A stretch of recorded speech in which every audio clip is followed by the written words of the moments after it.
வணக்கம். Google I/O 2025 நிகழ்வு. ம் இப்ப முடிஞ்சிருக்கு. உங்க கையில இருக்கிற சில ஆர்டிகிள்ஸ் குறிப்புகளை பார்த்தா ஒரே ஏஐ ஏஐ ஏஐ பேச்சு தான். எல்லா இடத்துலயும் அதான். ஆமா ஆமா. வெறும் புதுசா என்ன வந்திருக்குன்னு லிஸ்ட் போடாம இதுக்கு பின்னால கூகுளோட பெரிய திட்டம் என்னவா இருக்கும், இந்த ஏஐ எப்படி நம்ம டெக்னாலஜி உலகத்தையே மாத்த போகுது, இத பத்தி கொஞ்சம் ஆழமா பேசுவோம் வாங்க. கண்டிப்பா. இந்த தடவை வந்த அறிவிப்பெல்லாம் அதாவது வெறும் புது ப்ராடக்ட்ஸ் லிஸ்ட் மாதிரி பார்க்கக்கூடாது. கூகுள் எப்படி ஏஐய எல்லாத்தோடையும் ஆமா. எல்லாத்துலயும் எப்படி உள்ள கொண்டு வராங்கன்னு பார்க்கணும். சரி. இப்போ உதாரணத்துக்கு ஜெமினை 2.5 மாடல்கள் ப்ரோ, ஃபிளாஷ் லைட்னு நிறைய வெரைட்டி இருக்கு. இதுல விஷயம் என்னன்னா இது வெறும் அப்டேட் இல்ல. ஓ. ஒவ்வொரு தேவைக்கும் ஒவ்வொரு டிவைஸ்க்கும் தகுந்த மாதிரி பிரத்யேகமான ஏஐ பிரெயின்ஸ் மாதிரி. ப்ரோ ஆழமா அனலைஸ் பண்ண, ஃபிளாஷ் வேகமா வேலை செய்ய, லைட் பர்ஃபார்மன்ஸ்க்கு முக்கியத்துவம் கொடுக்கற மாதிரி. இதுதான் சொல்லப்போனா ஏஐ எல்லா இடத்திலும் அப்படின்ற அவங்க இலக்குக்கு முதல் படி. அப்போ ஒரே ஏஐ எல்லாத்துக்கும் செட் ஆகாதுன்னு சொல்றீங்க, சரிதானே? இந்த இந்த ஸ்பெஷல் மாடல்கள் எப்படி பிராக்டிக்கலா யூஸ் ஆகும்? அதோட இந்த ப்ராஜெக்ட் ஆஸ்ட்ரான்னு சொன்னீங்கல்ல, அது கொஞ்சம் வித்தியாசமா இருக்கே. அது வெறும் சாட்பாட் மாதிரி இல்லையா? ஆமா, கரெக்டா கேட்டீங்க. ப்ராஜெக்ட் ஆஸ்ட்ரா பிரவுசர்ல அதுக்கு பேரு மேரினர்னு சொல்றாங்க. அது வெறும் கேள்வி பதில் சாட்பாட் கிடையாது. அது ஒரு எப்படி சொல்றது, ஏஐ ஏஜென்ட். AI agent? ஆமா. அதாவது நம்ம ஸ்கிரீன்ல என்ன பார்க்கறோம், கேமரால என்ன தெரியுதுன்னு புரிஞ்சுக்கிட்டு அந்த சூழலுக்கு ஏத்த மாதிரி பல ஆப்கள்ல நமக்காக அதுவே சில வேலைகளை செய்யும். ஒரு அசிஸ்டன்ட் மாதிரி. அப்படியா? உதாரணத்துக்கு ஒரு பொருளை பார்த்துட்டு இது என்னன்னு தேடி அப்புறம் அதை வாங்க எங்க லிங்க் இருக்குன்னு காட்டுறது வரைக்கும் அதெல்லாம் அதுவே செய்யும். நாம கமாண்ட் கொடுக்கறதுக்கு முன்னாடியே நமக்கு தேவைப்படலான்னு அதுவே யோசிச்சு செயல்பட ஆரம்பிக்கும். ஜெமினை லைவ் கூட இதே மாதிரி தான். கேமரா, வாய்ஸ் வழியா இன்ஸ்ட்ரக்ஷன்ஸை எடுத்துக்கும். அடேப்பா, கேட்கவே பயங்கரமா இருக்கு. அப்போ சர்ச்லயும் இதே மாதிரி ஒரு ஏஐ அசிஸ்டன்ட் அனுபவம் வருமா? ஏன்னா சில சமயம் ரொம்ப காம்ப்ளெக்ஸான விஷயங்களை தேடும்போது கூகுள்ல கொஞ்சம் கஷ்டமா இருக்குல்ல. ஆமா, அதுக்கும் வழி இருக்கு. சர்ச்ல இப்போ ஏஐ மோடுன்னு கொண்டு வந்திருக்கிறாங்க. அது என்ன பண்ணும்னா, சிக்கலான கேள்விகளை அதுவே புரிஞ்சுக்கிட்டு பல சோர்ஸ்ல இருந்து தகவலை எடுத்து ஒரே பதிலா தொகுத்து கொடுக்கும். நமக்கு நேரம் மிச்சமாகும். ஓ, அது நல்ல விஷயம்தான். இந்தியால சர்ச் லைவ்னு ஒன்று வருது. வாய்ஸ்லயே நம்ம பேசுற மாதிரி தேடலாம். இது தேடல் அனுபவத்தை மாத்திடும்.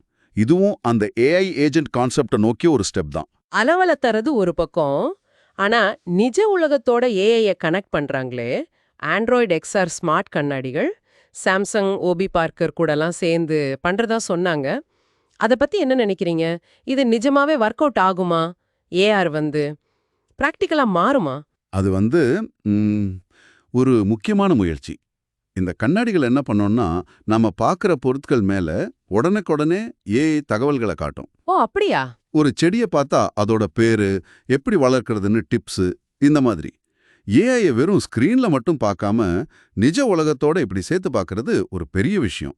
இது எந்த அளவுக்கு சக்சஸ் ஆகும்னு கொஞ்சம் பொறுத்து தான் பார்க்கணும். ஆனா இதுவும் சூழலுக்கு ஏத்த மாதிரி செயல்படுற ஏஐக்கு ஒரு நல்ல உதாரணம். சரி சரி.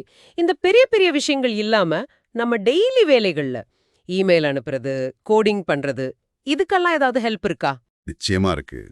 ஜிமெயில்ல ஸ்மார்ட் ரிப்ளைஸ் இருக்குல்ல, அது இப்போ இன்னும் ஒரு படி மேல போய் நம்மளோட ஸ்டைல்லையே நாம எப்படி எழுதுவோமோ அதே மாதிரி பதில் எழுதுற அளவுக்கு வந்திருக்கு. ஆமா. இது வெறும் வசதி மட்டும் இல்ல, ஏஐ எப்படி நம்ம தனிப்பட்ட நடைய புரிஞ்சுக்குதுன்னு காட்டுது.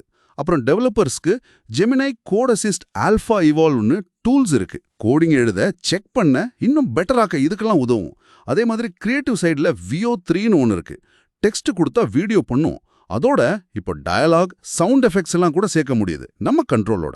ஓ, அப்போ அது நம்ம கற்பனைக்கு ஒரு கருவி மாதிரி மாறுது இல்லையா? ஆமா, வெறும் ஆட்டோமேஷன் இல்ல, நம்ம கற்பனைக்கு ஏஐ ஒரு டூலா இருக்கு.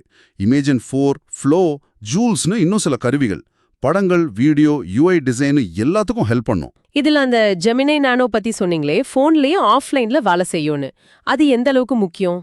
அது ரொம்ப ரொம்ப முக்கியம். எல்லா ஏஐ வேலைக்கும் இன்டர்நெட் வேணும்னு இல்லாம இருக்கிறது ஒரு பெரிய அட்வான்டேஜ்.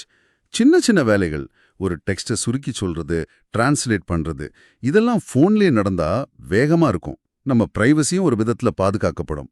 இது ஏஐய இன்னும் நிறைய பேர்கிட்ட கொண்டு சேர்க்கும். புரியுது. டெவலப்பர்ஸ் கூட ஏஐ எட்ஜ் பிளாட்ஃபார்ம் மூலமா அவங்க சொந்த ஏஐ மாடல்களை டிவைஸ்ல ரன் பண்ண முடியும். ஓகே. பிசினஸ் யூஸ்க்கும் கூகுள் விட்ஸ்னு ஏஐ அவதார் வச்சு வீடியோ பண்றது, மீட்ல லைவ் டிரான்ஸ்லேஷன் இதெல்லாம் வருது. ஆனா இந்த அட்வான்ஸ்ட் வசதிகளுக்கெல்லாம் ஏஐ ப்ரோ, ஏஐ அல்ட்ரான்னு மாசம் காசு கட்டணுமாமே. அப்போ கூகுள் ஏஐய எல்லாருக்கும் தராங்களா இல்ல பவர்ஃபுல் டூல்ஸ் காசுள்ளவங்களுக்கு மட்டும்தானா? ரெண்டுமே நடக்குதுன்னு பூசங்களும். பேசிக் ஏஐ வசதிகள் நிறைய பேருக்கு ஃப்ரீயா கிடைக்கும். ஆனா இந்த ப்ராஜெக்ட் ஆஸ்ட்ரா மாதிரி ரொம்ப பவர்ஃபுல்லான ஏஜென்ட் திறன்கள், ஹை குவாலிட்டி வீடியோ ஜெனரேஷன் இதுக்கெல்லாம் சந்தா தேவைப்படலாம். சுருக்கமா சொன்னா கூகுள் I/O 2025ஓட மையம் ஏஐ தான். ஆனா இத வெறும் ஃபீச்சர்ஸா பார்க்காம கூகுள் எப்படி எல்லாத்தையும் ஒருங்கிணைச்சி இன்டகிரேஷன், தானியக்கமாக்கி, ஆட்டோமேஷன், நமக்கேத்த மாதிரி மாத்தி, பர்சனலைசேஷன், நம்ம டிஜிட்டல் உலகத்துல ஒரு இன்டெலிஜென்ட் அசிஸ்டண்டா, ஒரு ஏஜென்ட்டா மாற ட்ரை பண்றாங்கன்னு பார்க்கணும். ஆமா, இது வேற நமக்கு ஹெல்ப் பண்ற ஏஐல இருந்து நம்ம வேலைகளையே ஒரு கோஆர்டினேட்டர் மாதிரி வழிநடத்துற ஏஐயா மாறப்போகுதுன்னு தோணுது. ஒருவேளை அப்படி ஏஐ நம்ம வேலைகளை வழிநடத்த ஆரம்பிச்சா நம்மளோட ரோல் என்னவா இருக்கும்? இது நாம எல்லோரும் கொஞ்சம் யோசிக்க வேண்டிய விஷயம்தான் இல்லையா?